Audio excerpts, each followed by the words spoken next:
Hallo Freunde, wie geht's? Es geht mir gut. Anzi, es geht mir sehr gut. Wo bin ich?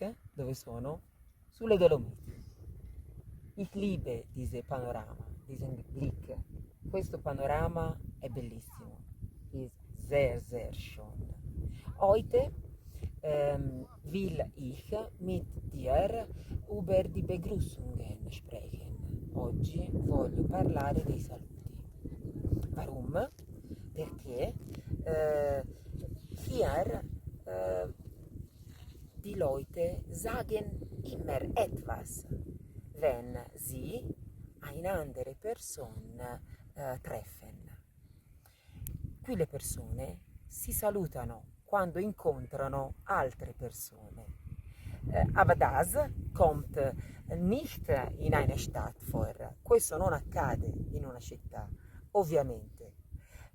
Wir können die Begrüßungen in zwei Gruppen teilen.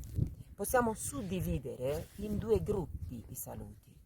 Wenn wir jemanden treffen, quando noi incontriamo qualcuno, oder wenn wir weggehen, o quando andiamo via. Ciao ist generell, ist international. Wir benutzen ciao immer, wenn wir jemanden treffen oder wenn wir weggehen. Aber wenn wir jemanden treffen, können wir auch Salve sagen oder Buongiorno sagen, Guten Tag. Wir haben auch Buon Mattino, Buon Pomeriggio, Guten Morgen, Guten Nachmittag, aber wir benutzen diese Worte nicht so oft. Wir benutzen Buongiorno e Buonasera. Wir lieben Buongiorno und Buonasera. Buonasera ist viel benutzt, auch wenn die Sonne scheint.